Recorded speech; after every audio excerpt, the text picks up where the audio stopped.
Welcome to the International Conference of Secular Alcoholics Anonymous from Toronto, Canada, August 24th to August 26th, 2018. Hello everyone, my name is Carol and I'm an alcoholic. Carol. Sorry we're starting a bit late. We got a bit confused. So today we are going to have a meeting. The topic is trauma and addiction. I've experienced a lot of trauma in my life and struggled in the rooms of AA with the things that have been said to me about trauma, the ways to heal from trauma. So hopefully today we'll all learn a lot. Like I said yesterday, when you're in these agnostics meetings, many times you're preaching to the converted, but education helps, and we can go back to other mainstream meetings and try to help people who have got both addiction and have had to survive serious traumas. So what we're going to do is we're going to have a speaker who has a similar story to mine, and she's going to talk for about 15 minutes about her history in AA and her history of trauma. And then we have a professional with us as well, who's also a member, who is going to talk about what he knows about addiction and trauma. And then we'll have some questions at the end. So if you would help me welcome first, Catherine.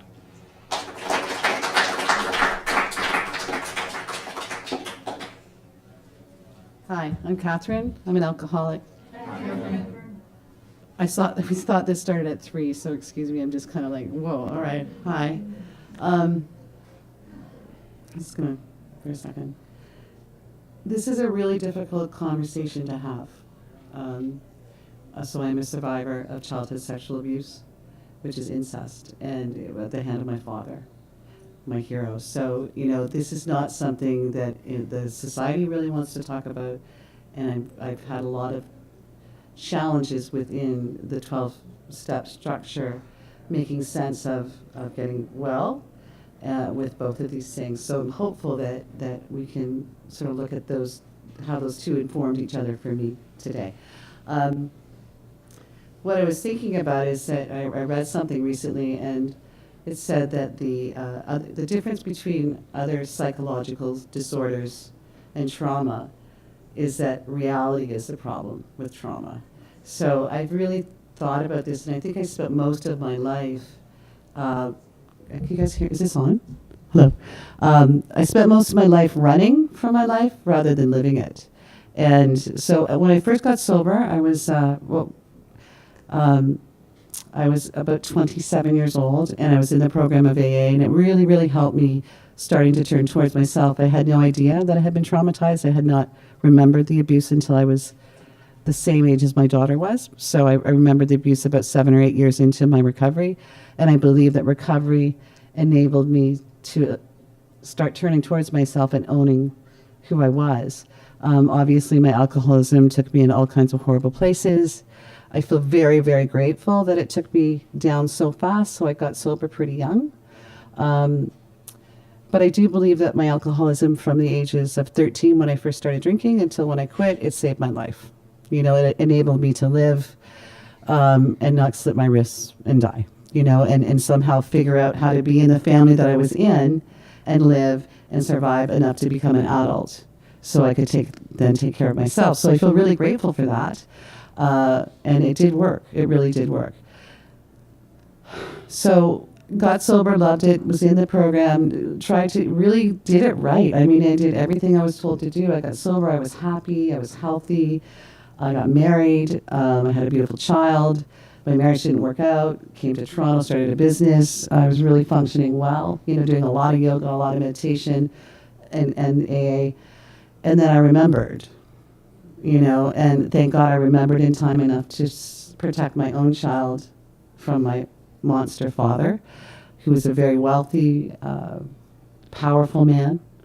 I've got 3 brothers that are also very wealthy, powerful men that would like nothing other than to shut me up. So it was a really scary time for me. I had to speak out to protect other little girls. In so doing, I lost all of my family of origin, all of my supports, and I was a mess. I was a mess trying to figure out how can you be sober and have done all these things, and then 10 years into your sobriety feel like you're dying.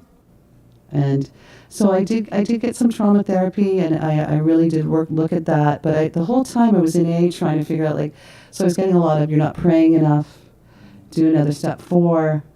And I just felt, because I'm such a shame-based human being, because everything is my fault, it's just everything is my fault. I just felt like I'm doing something absolutely wrong, that I'm not having these 12 promises. Where are those promises? And it just enabled me to become more ashamed of myself. So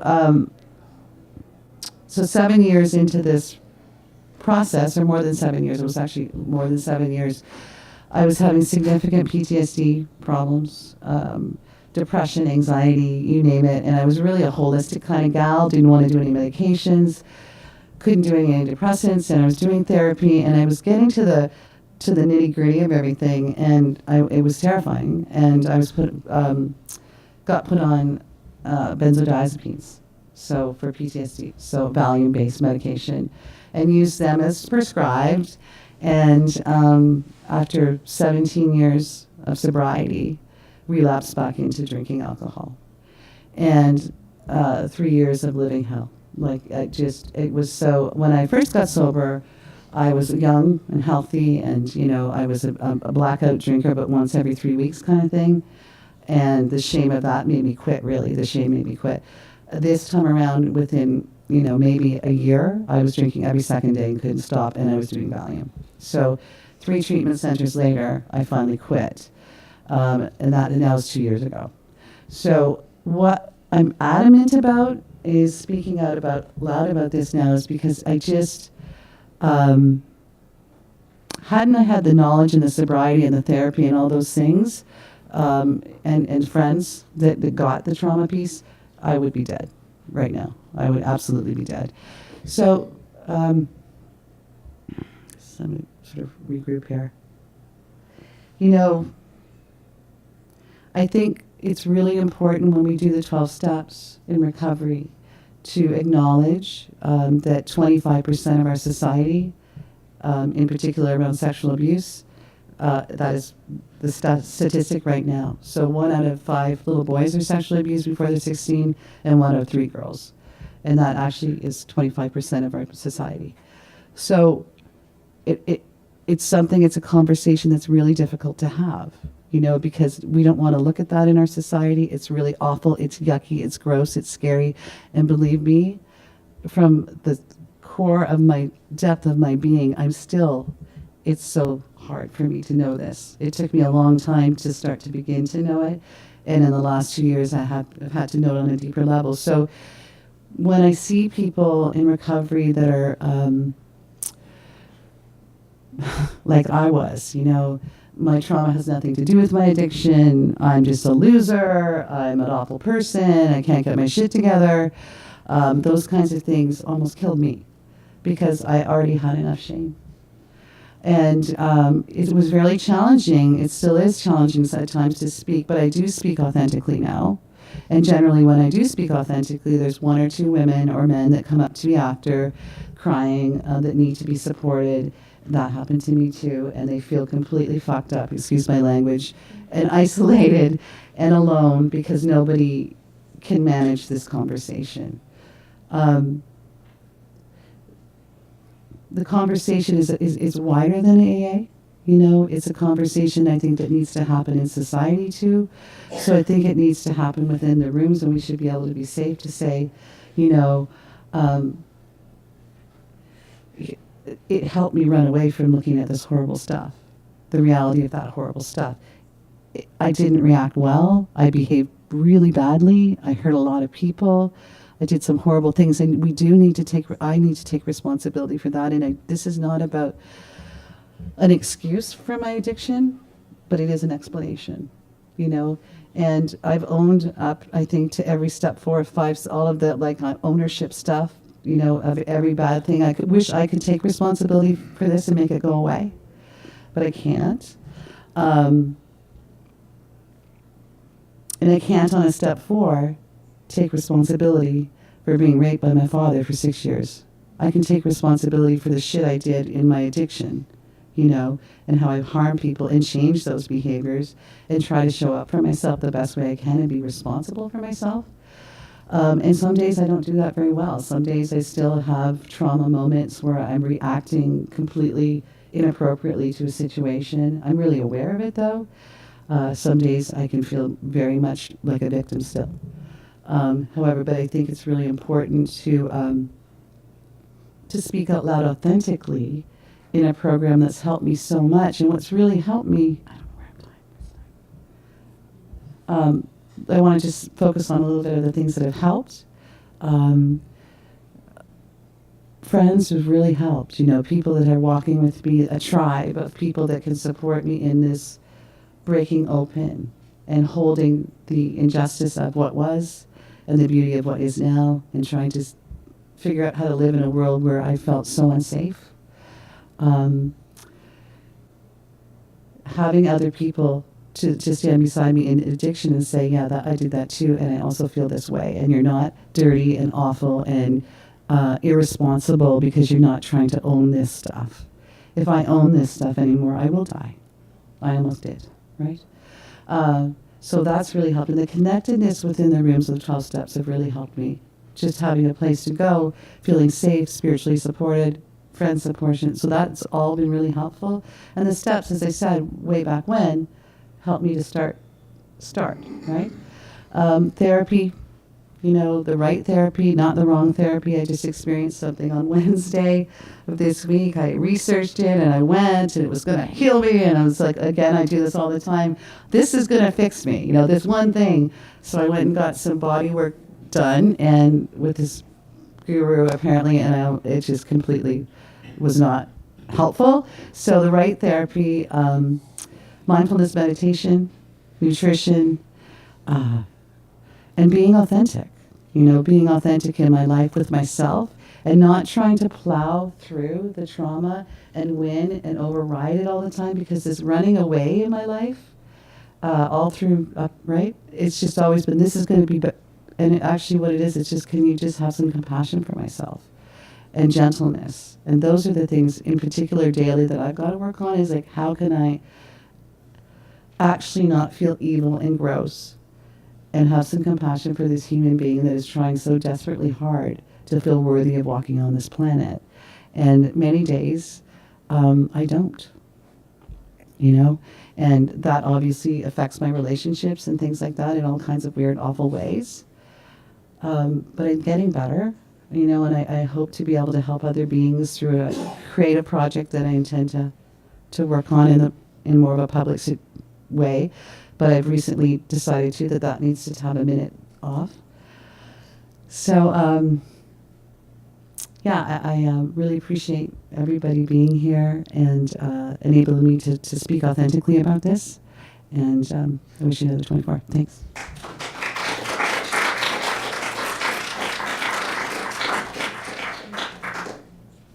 Thank you so much, Catherine. That was really inspiring.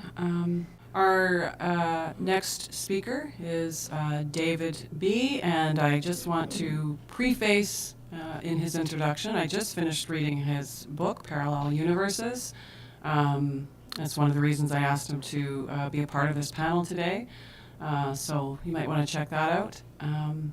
He works in the industry and he's a member, so welcome, David B.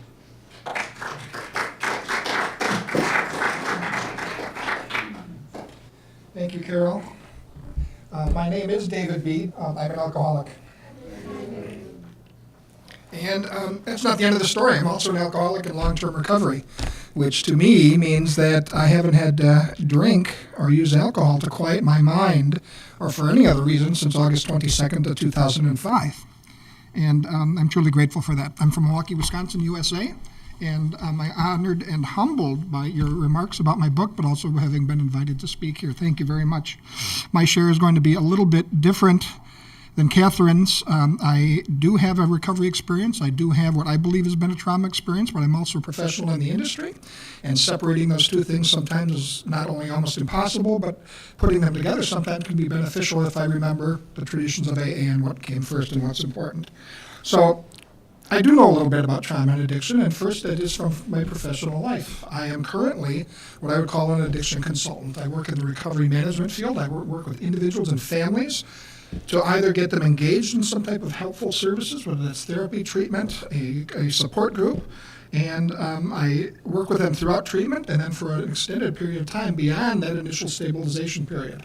Some people call that recovery management. Some people call that addiction coaching. That's the space I currently work in. Prior to that, I was the director of addiction services at a major behavioral health hospital in the United States with three psychiatric hospitals and outpatient facilities spanning both borders. And my role there as director of addiction services is that I oversaw all services in the co-occurring addiction realm. So people who had both addiction and some type of mental health presentation were what we specialized in, and I worked in that universe for a while. So that has helped for me to understand this relationship between addiction and trauma. In terms of my own recovery, I've been a consumer of those very same services, both substance use disorder and mental health disorder treatment services. I have been a consumer of those very recovery management services that I spoke about a minute ago, and I've certainly been a consumer and hopefully a contributing participant in the mutual self-aid groups that we talk about here in secular AA. And I've been doing a lot of work in this space for a really long time because I had to stay sober and sane. It manifested in any number of ways. Carol mentioned a book, which is, some people joke, is the longest fourth step they've ever seen. But I hope that there's more to it, and I hope there's more that some of you can gain from it. What I've attempted to do is share some universal truths that I discovered in my journey that I hope others can lock onto and engage in. If you want a more conventional experience, strength, and hope share from my perspective, Rogers and AA Agnostica's book, Do Tell, Stories by Atheist Agnostics and Those in AA. I'm in chapter 15, if you'd like to see that. And I'm not here to sell books. What I'm really here to talk about is addiction and trauma. And a lot of people ask, what's going on with that? Catherine made some great comments about not blaming the trauma for the addiction, but taking responsibility for what she could and what was appropriate. And that's exactly what my experience has been, and that's what I hope to talk about a little bit here. I had written a recent blog post for AA Agnostica, and it was entitled, Trauma and Addiction Are Indisputably Linked. And I got a lot of comments from that, both on the webpage and directly through email. And the most vociferous comments were those who read that to mean that trauma causes addiction. And that's not what I wrote, that's not what I believe, and that's not what the title was. Trauma and addiction are indisputably linked. And I truly believe that. And we have lots of research that shows that, and new research is coming out every day that shows that. And to the people in this room, and especially the people in Canada, where Dr. Gabor Mate does all his work, it seems really silly and really intuitive that we know this now, and why didn't we know this before? But that's not always true in every part of the world, and that's not even true in addiction and mental health treatment. People don't necessarily understand it. But to give you the abridged version of what that means is that what I know and what research shows is that the more troubled your childhood, the higher risk you have for trouble later on, whatever that trouble looks like. And that trouble can include physical illness and mental health and addiction problems. So again, the more troubled your childhood, the more at risk you are later on for other things. And most of the research that is coming out today is based upon a study that was done about 20 years ago called the Adverse Childhood Experiences Study, and I've heard that referred to a couple of times in the last couple of days. It was a study of 17,000 subscribers to Kaiser Permanente Insurance, a managed care company in the United States, and the Centers for Disease Control in the United States. And it looked at people and what happened with them regarding to growing up. What did their childhood look like? Was there neglect? What was their abuse? What was their trauma? And what did that look like later in life? And what they found is what we would intuitively think they would find, except that they were the first ones who were able to quantify it. And basically what that ACE score, Adverse Childhood Experiences, the acronym is ACE, what that's basically done is it's used to assess childhood stress. How much stress was there in one's childhood, and could that possibly be an indicator of trouble later on? And the short answer is yes. And I won't read all the questions from that exam. What has basically happened is that study has culminated in a 10-question survey of individuals who are trying to get an idea as to what events in their childhoods might have influenced their adult lives later on. And without reading those questions, it would be not surprising to you to know that it deals with verbal abuse and threats, and physical abuse and sexual abuse and emotional neglect and physical neglect and family disruption, whatever that family disruption might look like. And this study has formed the basis of any number of things. As a matter of fact, as I was flying here, I read 2 brand new studies that have corroborated exactly what they found. And it's really simple. What they found was that there's a graded dose response for adverse childhood experiences. That means if you've had any of these 10 or more, because there are a myriad of ways people can be neglected and abused, unfortunately, if you've had any of these, you're at a higher risk for medical and mental health disorders later on in life, plain and simple. That's what the study found. What that study in particular found is that 2/3 of the people, of those 17,000 people, had at least one adverse childhood experience, affirmative answer on that questionnaire. And sadly, 1 out of 5 had 3 or more. 20% of those respondents had 3 or more different forms of abuse or neglect. And the area of the world where I come from, Wisconsin, has done their own surveys, and we are much worse than that. The percentage of people reporting these things are much higher than this original report 20 years ago. So, having said that, what are the risks? Have we really identified risks, or is this just a theory at this point in time? Well, we've actually done some research, and I haven't been on the research team. Our industry has done some research, and here are some of the things that they have found early childhood abuse and neglect, ACEs, adverse childhood experiences, can cause: alcoholism and alcohol abuse, chronic pulmonary disease, fetal death, depression, health-related quality of life, illicit drug use, heart disease, liver disease, financial stress, which relates to physical ailments later on, risk for intimate partner violence, multiple sexual partners, sexually transmitted diseases, smoking, suicide attempts, unplanned pregnancies, early initiation of smoking, early initiation of sexual activity, adolescent pregnancy, and risk for sexual violence. So from one study, all of these things have been documented that have occurred in people's lives who have experienced trauma, who have experienced adverse childhood experiences. That should not come as a surprise to us, but when we quantify it, it's terrifying. It's terrifying that we have not been able to have this discussion in every forum in which we operate, that there is definitely an indisputable link between trauma and addiction. I guess that one of the most important things to remember is it's meant as a guideline. Anyone who has any experiences in relationships that are not supportive or where they learn not to trust are an adverse childhood experience. And by the way, they happen in adulthood too. So this is not just limited to children. It happens every day, sadly, in our world. But it's not just this test. And I say this test was done, this research was done 20 years ago. Hundreds of studies have been conducted since then, as recently as the 2 that I just mentioned. But there are other ways to look at this. And by the way, I have citations for all of this research. This is not my opinion. This is not anecdotal. These are real research studies. If anyone would like those citations, I have some cards here with my website up here. Please come and grab one afterwards. I'd be happy to send that information to you and engage in any type of discussion you'd like. So please feel free. But here's what we find when we look at trauma and addiction in specific, not just adverse childhood experiences, but trauma and addiction. 50 to 66% of people who have PTSD, post-traumatic stress disorder, also have addiction.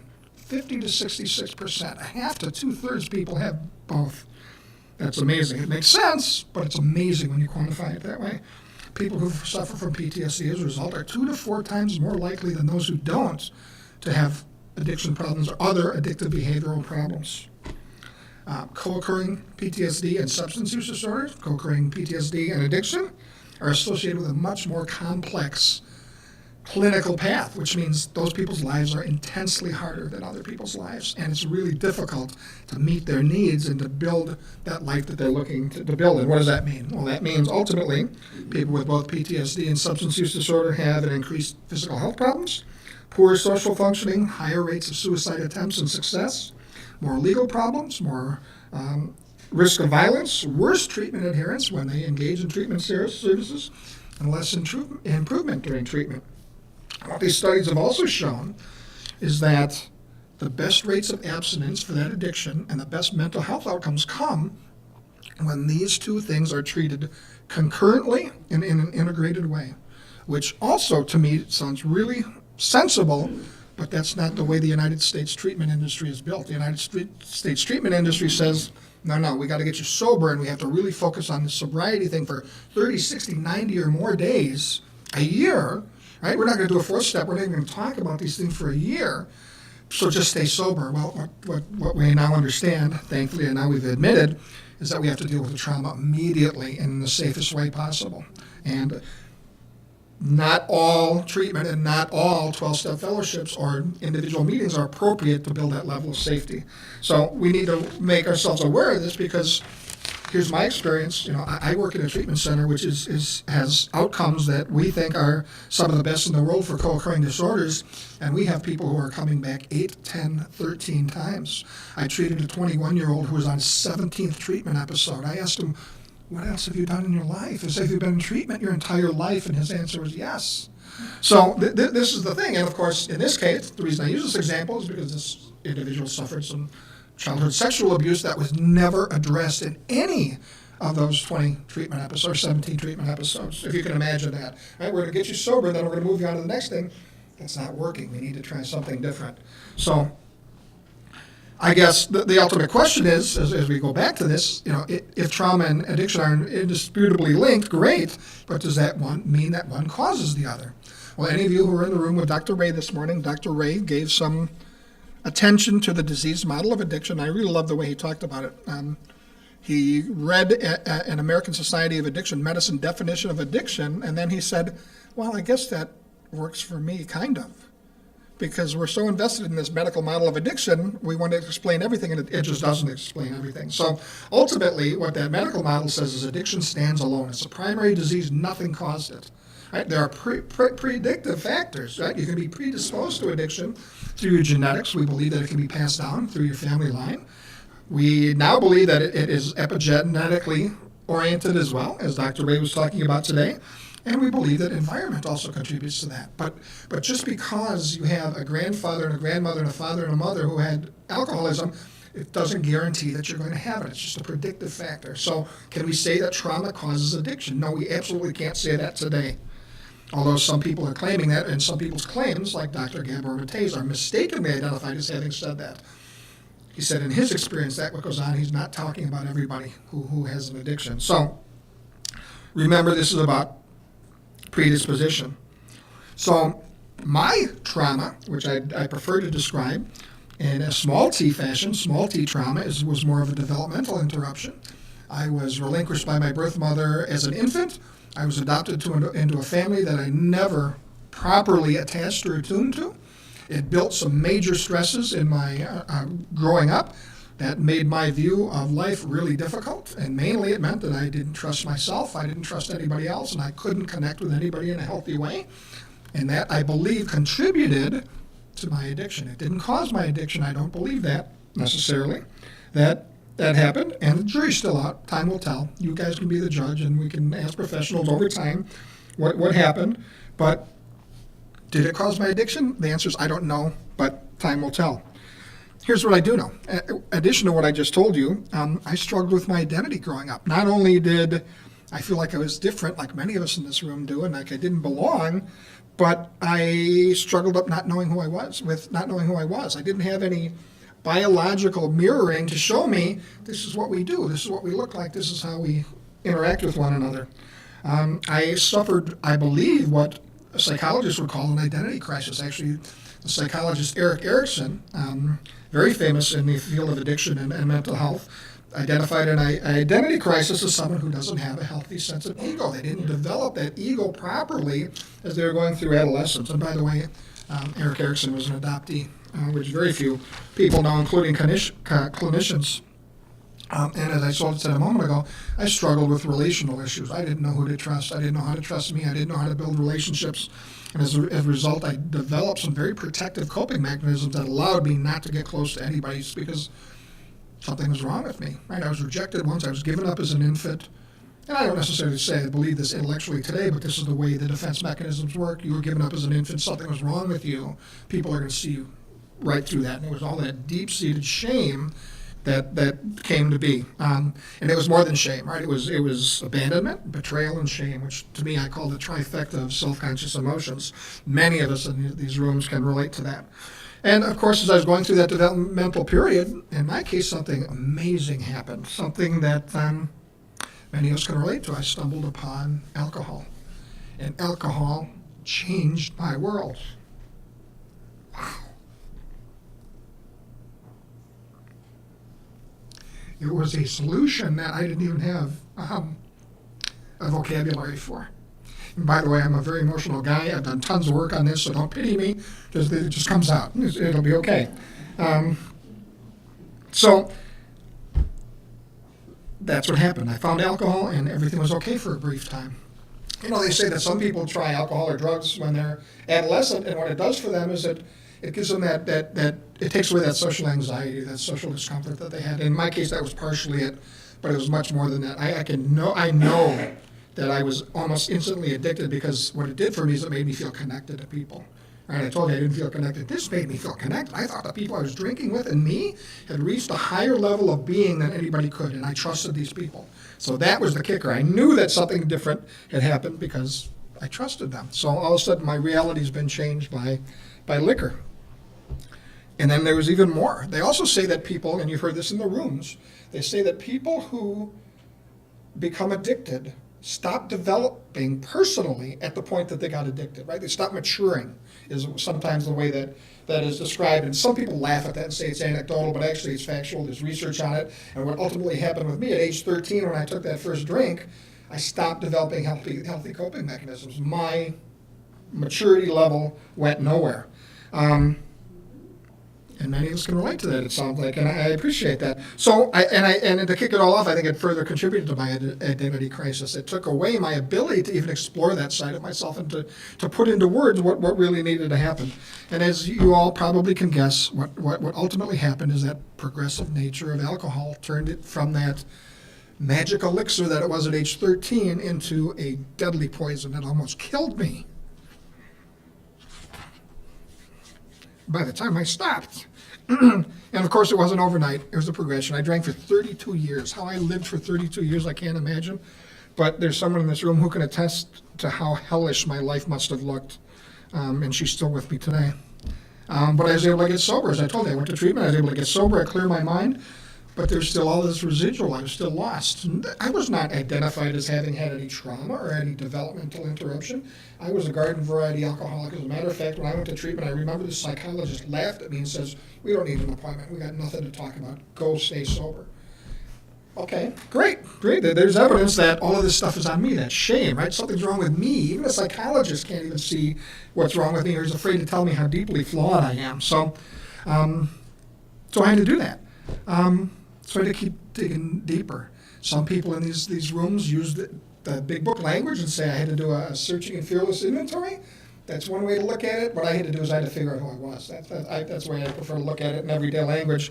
And I had to start questioning my perceptions, and I had to start trusting people or finding people I could trust to do this work. And I had to look at how my manifestations of self and all of this played out early in my life. Because if I didn't do this, I believe what you folks were telling me, either my addiction, and then this shame was just going to tear me apart. And I literally mean tear me apart. I thought I had at least two different identities that were being ripped apart. I had no idea how to bring them back together. And existentially, I was dying. I truly believe that. So I had to figure out who I was, and I had to ask that question: who am I? At a very deep level, at a very investigative level. And by the way, that's part of my recovery program today. I have to still continue to ask myself that question: what do I know today? What does reality look like today? And who am I today?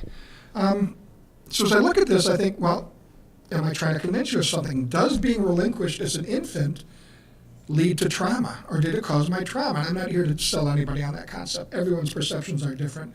We have lots of research in the adoptee area to show that half of us are perfectly fine. We never think twice about being adopted. We learn how to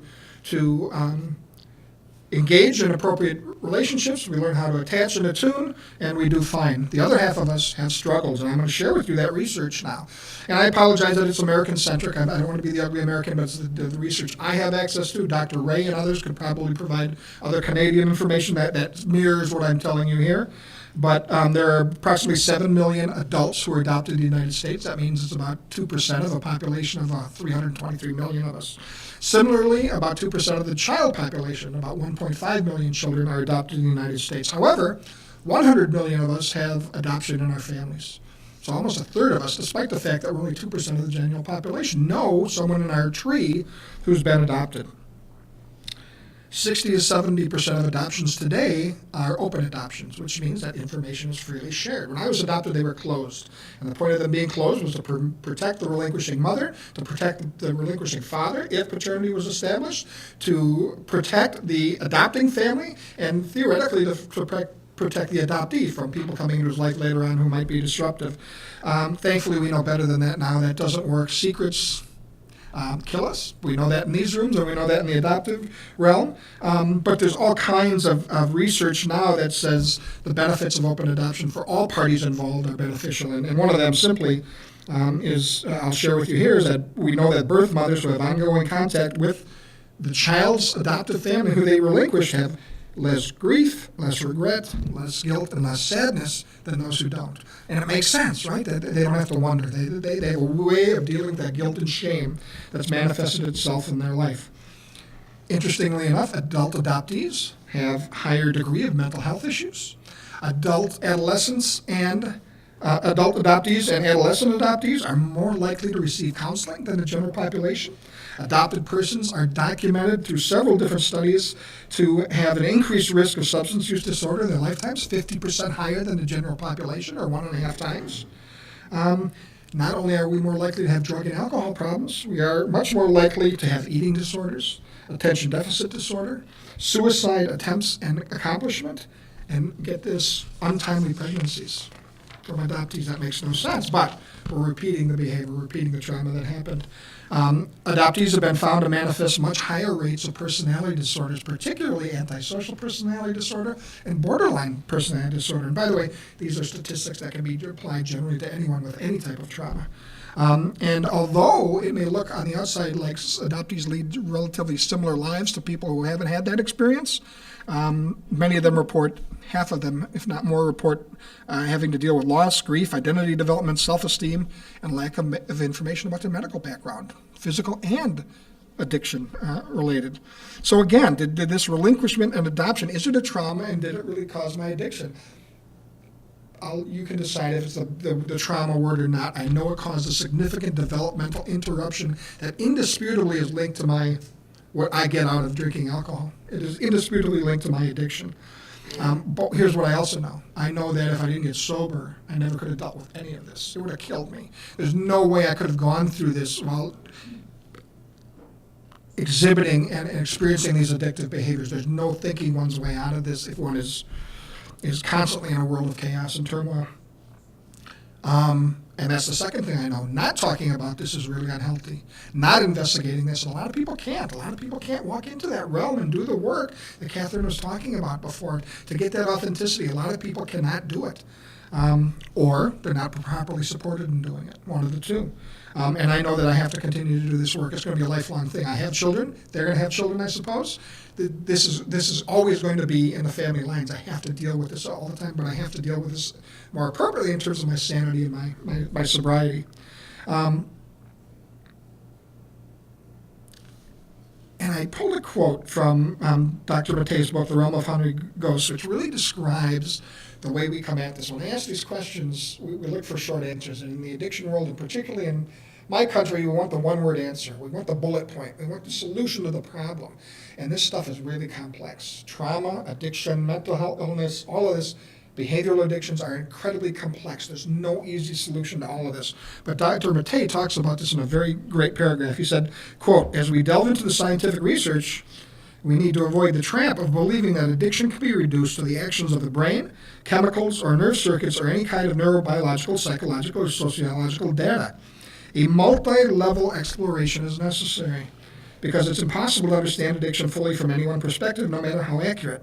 Addiction is a complex condition, a complex interaction between human beings and their environments. We need to view it simultaneously from many different angles, or at least, while examining it from one angle, we need to keep the others in mind. Addiction has biological, chemical, neurological, psychological, medical, emotional, social, political, economic, and spiritual underpinnings, and perhaps other things that I haven't thought about. To get anywhere near a complete picture, we must keep shaking the kaleidoscope to see what other patterns emerge, end quote. And that's the story. We can ask these questions until we're blue in the face. We can listen to some 12-steppers who have told me, get over it, just focus on your addiction. None of that, not only do you not have a problem with any of that stuff, but don't you dare talk about that in our rooms. We only talk about alcohol here. I'm sorry, Dr. Matei said it really well. It's very complex. It's all intertwined. It's indisputably linked. Not talking about cause and effect here, remember. It's indisputably linked. And to my way of thinking, it needs to be explored, and we need to support those who need to explore this.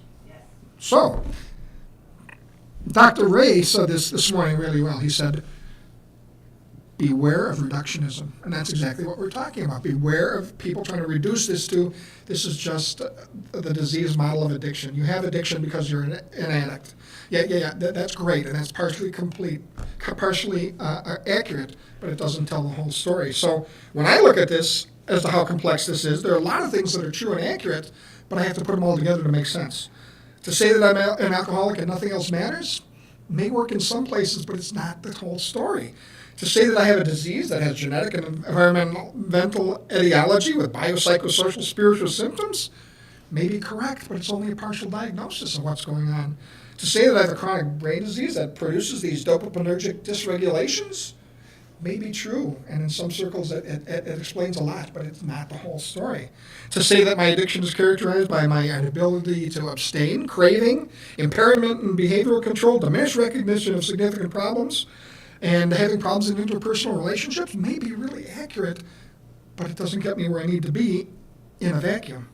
To say that I had trauma as a result of being relinquished as a child may be partially true, but it's not the whole picture. And to say that I have an attachment and a problem in identity issues as a result of my perceptions of my having grown up in an environment where I didn't feel connected may be true, but it only describes part of that kaleidoscope that Dr. Matei is talking about. So again, they're accurate, but I have to consider all of these things together. And that's exactly what my recovery program looks like today. I go to AA. I do the secular thing, as you know. I do some online meetings, but I also talk with people who allow me to continue to investigate these things. And at times, I've turned to professionals to help me gain clarity on this, because I need to. I need to stay sober and sane. So my recovery today is about continuing to do the work. It's about continuing to build and live a philosophy that will sustain me despite all these triggers and things that go on. Not a set of instructions. I know not everyone is a fan of some things that were said around here, but John H. yesterday said, I don't need someone else's list to figure out how to live my life, and I don't want to be perceived as rebellious, but I need my own list. I need to figure out what works for me, and that's what many people struggle with who don't stick in recovery. They try the list of somebody else's, it doesn't work, and they never took the time to do that work. Kind of like us saying, just stay sober for a while, but wait to deal with that trauma later on. It doesn't work. We need to build our own list, and we need to support each other in building our own lists. And I need to continue to develop that philosophy. I need to continue to shake that kaleidoscope that Dr. McKay talked about. And again, that's what keeps me sober and sane. That was not a traditional share, but to keep with the experience, strength, and hope pattern, my life today is, and I'm not bragging, it's phenomenal. It's unbelievable. I have great relationships with family and friends. I have a profession that sustains me every day. Every day of the week, unfortunately, sometimes, but every day it sustains me. And I love the people that I work with. I'm at peace with myself, although I still struggle to be at peace with the world on some days. With me, I'm okay. And I accept and coexist with what reality is today. And that ultimately is my life's philosophy, my program of recovery. It's everything that I need to remember. What I need to do is I need to relentlessly pursue reality, and to do that, I need people like you in these rooms to hold me accountable, to be supportive of me, and to help me go on this journey. That's going to continue to go. For that, I'm grateful. Thank you.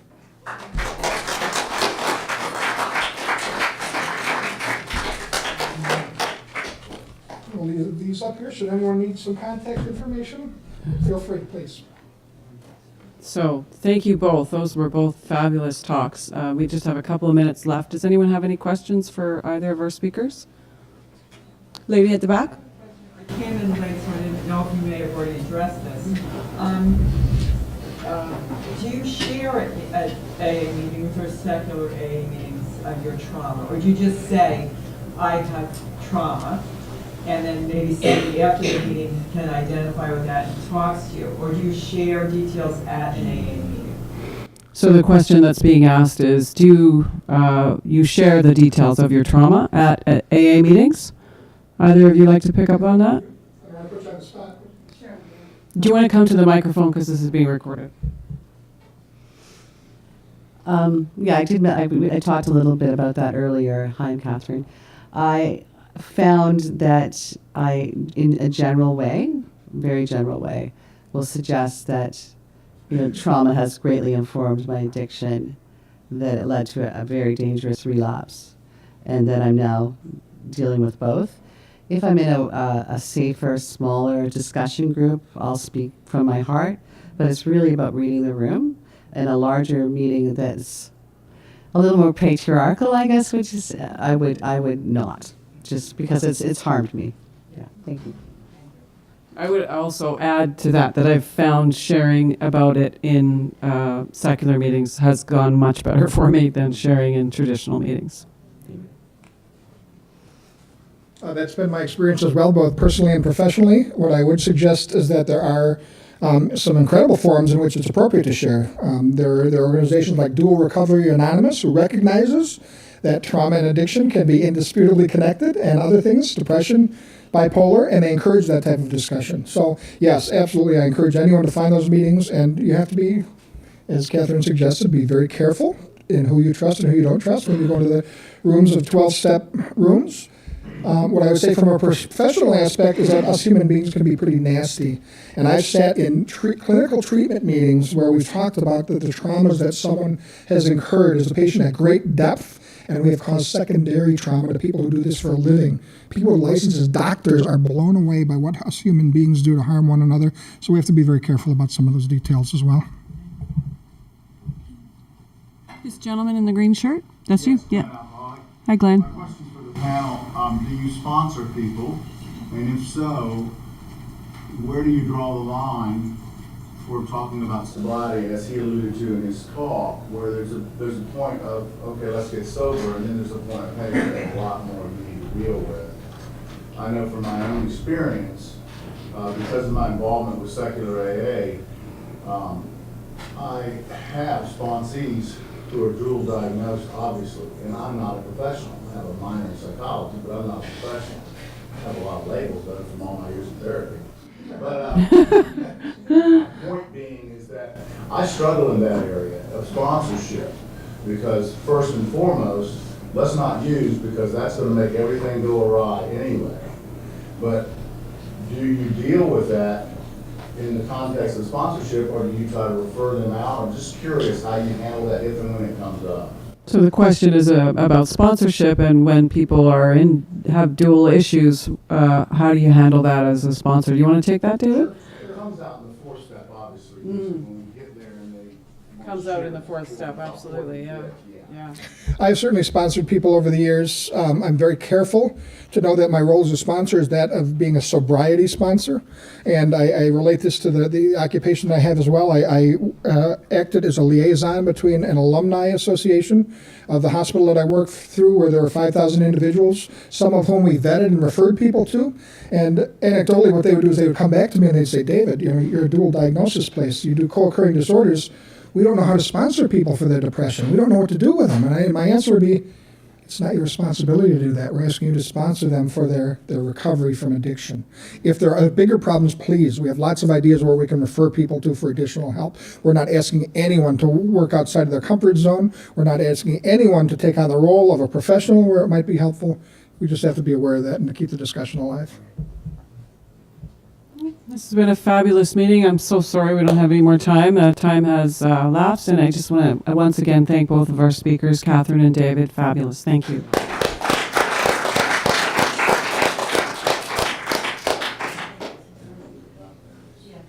This talk was recorded at the Toronto Marriott Eaton Centre. For more information and more recordings, visit seculara.org.